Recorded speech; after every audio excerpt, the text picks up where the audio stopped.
Voilà, je voulais vous faire découvrir une partie de la collection que je possède, humblement, et je voulais vous faire partager quelques instants dans le monde minéral. Je collectionne depuis l'âge de 8 ans. Bon, ça a commencé ici dans la région du Couvinois. Mes grands-parents habitant à Saint-Aubin, à côté de Florennes, eh bien, il y avait des bancs de schiste. Et à l'intérieur, bon nombre de petits fossiles que l'on connaît très bien. En grandissant, je me suis intéressé à la géologie, la minéralogie et surtout toutes les sciences de la Terre qui nous permettent de comprendre comment elle se développe au travers les milliards d'années qui passent. Aujourd'hui, cette collection est modeste. Autrefois, dans les années 80, j'en possédais bien plus. Mais le caillou, ça ne se mange pas. Alors j'ai sélectionné des pièces extraordinaires, uniquement dans le but de les partager, visuellement, ou alors au travers de longues conversations. Dans cette collection, je rassemble énormément de quartz. Telle était ma thématique. Les quartz font partie de mon univers. Celui qui fait de moi ce que je suis. Transparence, équivalence, équilibre et surtout modestie. Face à des cristaux qui avaient des couleurs magiques, des systèmes cristallins dont vous ignorez, eh bien on se retrouve devant plus fort encore que soi. La nature a ses éclats, elle a ses forces, et au travers le monde minéral, on pourrait reconnaître le monde végétal.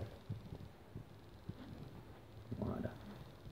Nous descendons d'un étage et on poursuit la visite. Ici, il y a des pièces du monde entier, que ce soit des États-Unis, de Chine, du Japon, du Pérou, de Bolivie, Allemagne, Angleterre, et aussi Belgique. Oh, je ne les cache pas, car en dessous il y a énormément d'autres pierres. Elles ne sont pas de moindre qualité, mais peut-être moins spectaculaires. Il n'en reste que le contenu scientifique qu'elles révèlent nous permet de mieux comprendre l'évolution. Nous avons ici une magnifique barytine. Regardez ces éclats magiques. Eh bien, ça c'est belle. Eh oui. Ainsi que cette géode qui a été découverte récemment dans la carrière de la Couvinoise.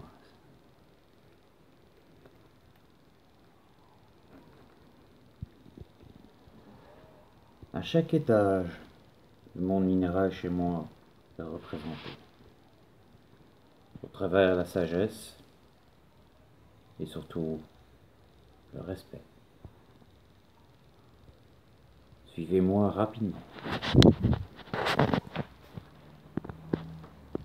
Ainsi,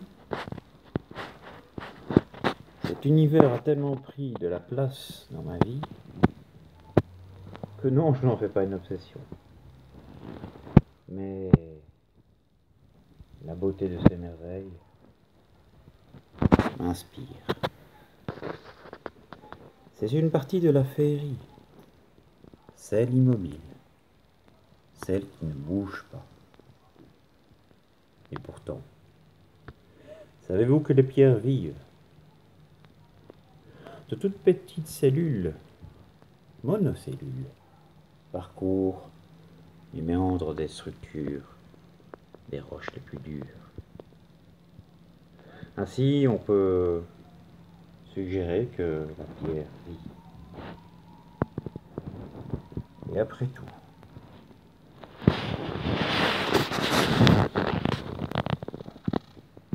on a tous un peu sa folie.